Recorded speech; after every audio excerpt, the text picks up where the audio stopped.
The world is never going to be the same again. I'm worried about the world. The mass chaos and crises that there was in the world, it's going to be just like that now. This is not an accident. How long is it going to last? Longer than even for those of you that have some cash in the bank, way past your cash reserves. Out of 100 people, 4 will get the message.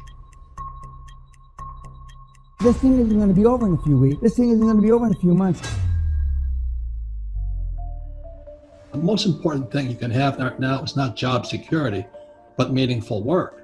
And it's our meaningful work that gets us through the hard times. If you're worried about your job, and I understand, can't pay the rent, I understand, can't feed the kids, I understand. But right now the question is, we have no financial education in our schools. Why? Look at the millennials. They're the biggest in-debt generation in history. Look at what we've done to our kids. How much financial education do our schools put out? 0. Is that an accident? That's because our schools were basically built to create workers that will do what you tell them to do because they value this thing called money. And that's obviously completely wrong. And when a time like this happens, it becomes blatantly obvious what's going on with the people that are understanding money and the ones that aren't. Socialism for the rich. Unfortunately, there's capitalism for the poor middle class, those that work for money. You're on your own. If you own a small restaurant and you got to let go of your staff, you're no different than your staff right now. What does the next 3 months look like? Because it doesn't look pretty. I mean, people are already being laid off, made redundant. There's no cash flow in most of these businesses. How does that play out? The national debt for World War II was $25 billion.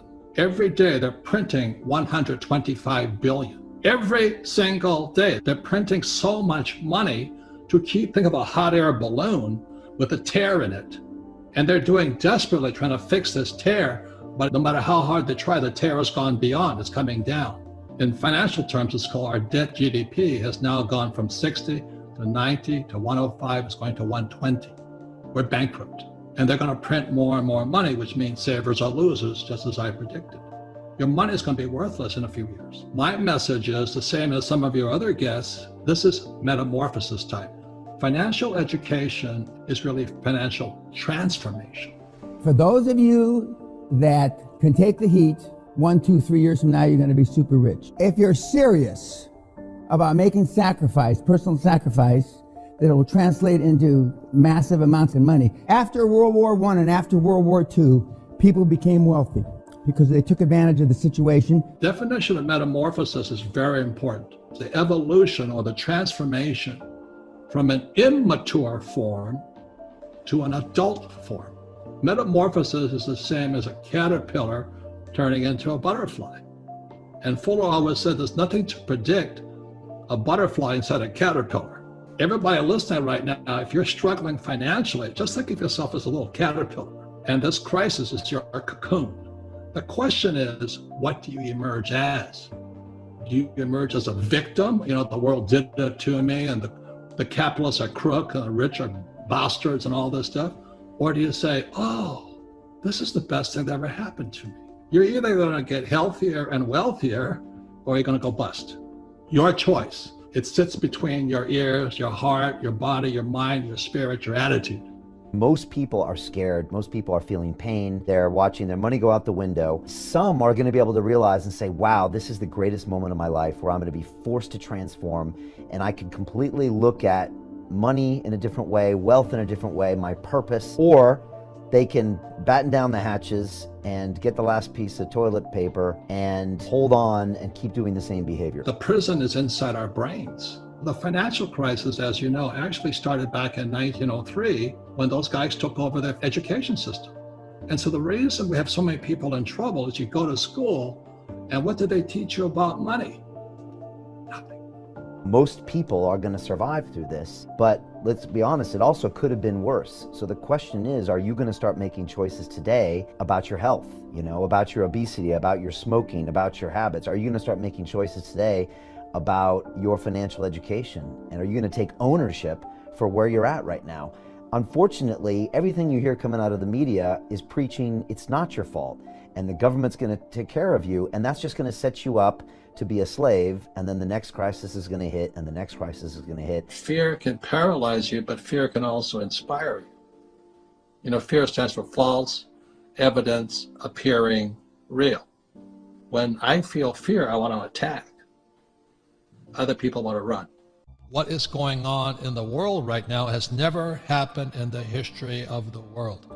I mean, I knew our leaders were screwed up, but not this screwed up. The crash is bigger than I thought. So in March of 2020 was the biggest crash in world history of the stock market, but nobody knows anything about it because everybody's quarantined at home thinking about coronavirus and social distancing and wearing face masks. People are missing out on one of the biggest catastrophic cash heists in the history of the world. They don't even know what's happening. Now, the good news is, this is the best time if you're ready for it.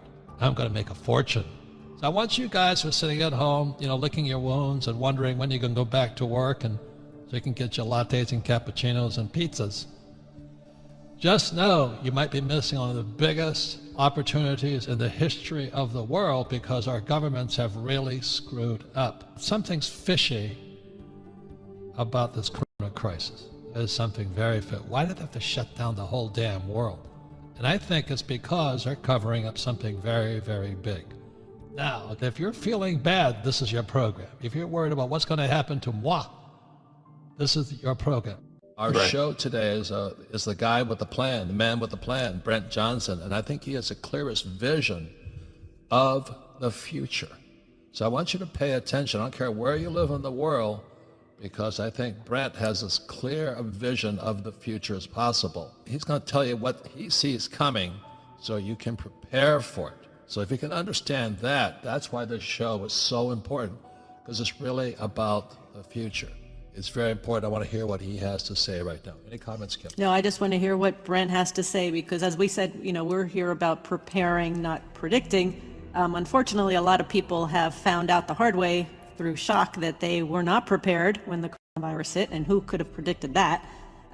But so now we have an opportunity to hear from an expert on what you see, Brent, coming down the pipe. Essentially what I think has happened over the last 10 years and what I think is going to happen over the next few years is that the world, you know, after the financial crisis, the central banks just got together and just printed all this liquidity. The US is going to be the primary recipient of sucking in all that milkshake, all that liquidity that the rest of the world is printing. So the world's printing money, but that's going to flow to the US is what you're saying. Exactly. But my point is that whether you like it or not, the biggest demand for currency out there is the demand for the dollar.